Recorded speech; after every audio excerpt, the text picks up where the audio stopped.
sincèrement, il y a des soirées de Ligue des Champions qui restent dans la tête. Et ce match entre le Real Madrid et Manchester City, c'est clairement une de celles-là. Parce qu'honnêtement, avant le coup d'envoi, beaucoup de gens voyaient un scénario totalement différent. On va être honnête. Le Real Madrid arrivait dans ce match avec énormément de doutes. Des blessures, des performances irrégulières en championnat, une équipe qui semblait fragile sur certains matchs, et en face, tu avais Manchester City, l'équipe de Pep Guardiola, toujours redoutable dans les grands rendez-vous européens. Beaucoup pensaient que City allait contrôler le match. Et pourtant, ce qui s'est passé au Bernabéu est complètement fou. Le Real Madrid s'impose 3-0. Et le héros de la soirée n'est pas un attaquant. C'est un milieu de terrain, un joueur qui a livré l'une des performances les plus impressionnantes vues en Ligue des Champions ces dernières années. Je parle évidemment de Federico Valverde. Ce soir-là, Valverde a tout simplement été monstrueux. 3 buts, mais surtout 3 buts exceptionnels. Et ce n'est pas seulement le triplé qui rend la performance incroyable. C'est le contexte. Parce qu'un milieu de terrain qui marque 3 fois en Ligue des Champions, ça arrive déjà très rarement. Mais le faire dans un match aussi important, contre une équipe comme Manchester City, là on parle vraiment d'un moment historique. Et dès les premières minutes, on a senti que le Real Madrid n'était pas venu pour subir. Alors oui, City avait le ballon, comme souvent avec l'équipe de Guardiola. La possession était clairement pour les Anglais. Mais possession ne veut pas toujours dire domination. Le Real, lui, avait un plan très clair. Défendre intelligemment, attendre les erreurs. Et surtout utiliser la vitesse de ses joueurs pour attaquer en contre.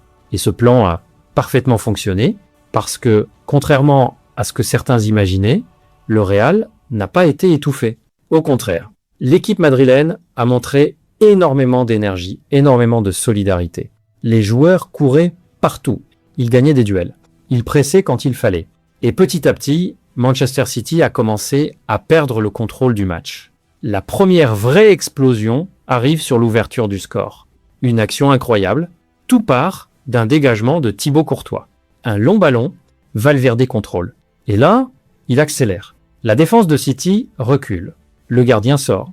Et Valverde termine l'action avec énormément de sang-froid. 1-0. Le Bernabéu explose. Et à partir de ce moment-là, quelque chose change dans le match. Manchester City commence à douter. Les passes deviennent moins précises. Les déplacements moins fluides.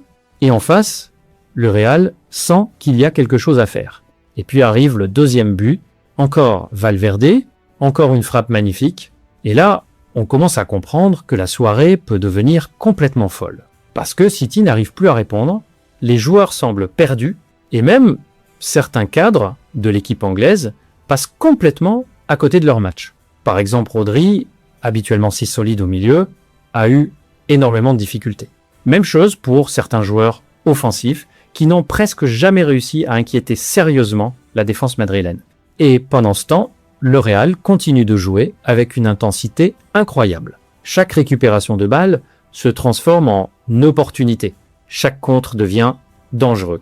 Et puis arrive le troisième but, le moment le plus spectaculaire de la soirée. Valverde reçoit le ballon. Il lève la tête. Et là, il réalise un geste complètement incroyable. Avant de marquer, le stade devient fou. Triplé, un triplé d'un milieu de terrain en Ligue des Champions contre Manchester City. Franchement, c'est le genre de performance qu'on raconte encore des années plus tard. Et ce qui rend la soirée encore plus impressionnante, c'est que le Real Madrid n'avait pas forcément son équipe la plus forte. Certains joueurs revenaient de blessures. D'autres n'étaient pas dans leur meilleure forme. Mais malgré tout ça, l'équipe a montré une mentalité incroyable. Et c'est peut être ça, la vraie différence, parce que quand la musique de la Ligue des Champions commence, le Real Madrid devient une autre équipe. Une équipe capable de battre n'importe qui. Même une machine comme Manchester City. Mais attention, tout n'a pas été parfait. Et il y a encore beaucoup de choses à analyser dans ce match. Parce que si le Real a été brillant, Manchester City a aussi montré énormément de faiblesses. Il faut aussi parler d'un autre point très important dans ce match, parce que même si le Real Madrid a été énorme, il faut aussi dire la vérité, le Manchester City a fait un match très étrange. Franchement, on ne reconnaissait pas vraiment l'équipe de Pep Guardiola. City avait le ballon, oui, mais c'était pas le City habituel. Normalement, quand Manchester City contrôle la possession, ils arrivent à fatiguer l'adversaire, à trouver des espaces, à créer des occasions. Mais ce soir-là, il manquait quelque chose. Les attaques étaient lentes. Les passes manquaient de précision. Et surtout, on sentait que le Real Madrid ne paniquait jamais, même quand City avait la balle. Et ça, c'est très important. Parce que le Real a défendu avec beaucoup de calme. Les joueurs restaient en place, ils ne se jetaient pas, ils attendaient le bon moment pour récupérer le ballon. Et dès qu'ils récupéraient la balle, ils partaient très vite vers l'avant. Et c'est là que le Real devient dangereux. Parce qu'avec des joueurs rapides devant, chaque contre peut devenir une action dangereuse. Et dans ce match, il y a un joueur qui a énormément fait souffrir la défense anglaise, c'est Vinicius Junior. Franchement, même s'il n'a pas marqué, il a été un vrai problème pour City. À chaque fois qu'il avait le ballon, il provoquait. Il attaquait les défenseurs, il créait des différences. Et c'est lui d'ailleurs qui obtient le penalty dans la deuxième période. Une très belle action, il accélère. Le défenseur est en retard et faute dans la surface. Penalty, là, tout le stade pense que le Real va marquer le 4e but. Mais malheureusement pour Madrid, Vinicius rate son penalty, un tir mal placé, le gardien l'arrête.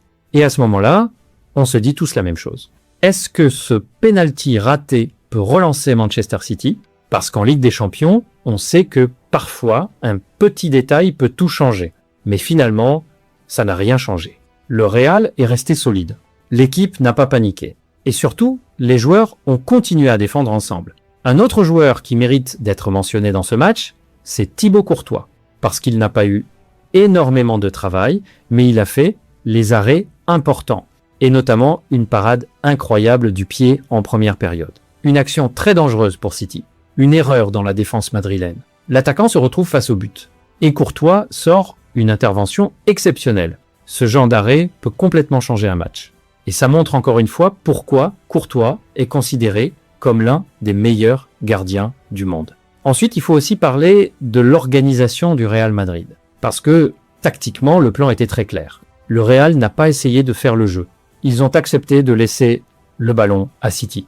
Et ils ont attendu les moments pour frapper. Et ce style de jeu correspond parfaitement aux qualités de cette équipe. Parce que quand le Real peut jouer en transition rapide, ils deviennent très dangereux. Et dans ce match, ça a parfaitement fonctionné. Maintenant, il faut aussi parler d'un point qui va sûrement faire débat, parce que beaucoup de supporters ont remarqué quelque chose. Le Real Madrid a fait un très grand match, sans un joueur très important. Et certains commencent à se poser des questions. Est-ce que le Real joue parfois mieux sans certaines stars? C'est une question que beaucoup de fans se posent après ce match. Parce que l'équipe a montré beaucoup de discipline, beaucoup de solidarité, tout le monde défendait, tout le monde courait. Et parfois, ce genre d'équilibre peut faire la différence dans un grand match européen. Mais attention, il ne faut pas tirer de conclusions trop rapides, parce qu'un match ne résume pas toute une saison. Et la Ligue des Champions est une compétition pleine de surprises. La qualification n'est pas encore totalement assurée. Il reste un match retour. Et même avec une victoire 3-0, rien n'est jamais complètement terminé dans cette compétition. Mais une chose est sûre, ce soir-là, le Real Madrid a envoyé un message très fort. Ils ont rappelé au monde entier pourquoi ce club est si spécial en Ligue des Champions. Quand la pression est maximale, quand tout le monde doute, le Real trouve souvent une manière de répondre. Et avec une performance comme celle de Valverde, les supporters madrilènes ont peu être assistés à l'un des matchs les plus marquants de ces dernières années. Maintenant, la question est simple. Est-ce que cette victoire peut lancer définitivement la saison du Real Madrid, ou est-ce simplement une grande soirée européenne parmi tant d'autres? La réponse, on l'aura dans les prochains matchs. Mais une chose est certaine, cette nuit-là, au Bernabéu, on a vu, encore une fois, pourquoi la Ligue des Champions et le Real Madrid ont une histoire complètement à part. Les hommes d'Arbeloa ont carrément détruit le Manchester City. Et maintenant, on attend le match retour. Et franchement, à mon avis, Arbeloa ne doit pas changer cet effectif pour les prochains matchs. Si vous êtes fan du Real, laissez un petit à la Madrid en commentaire. En tout cas, les amis, dites-moi votre avis en commentaire. Est-ce que pour vous, la prestation de Valverde est l'une des plus grandes performances d'un milieu de terrain en Ligue des Champions? Et surtout, est-ce que le Real Madrid peut aller jusqu'au bout cette saison? Si la vidéo vous a plu, N'hésitez pas à liker, vous abonner et activer la cloche pour ne rien rater. Et nous, on se retrouve très vite pour une nouvelle vidéo.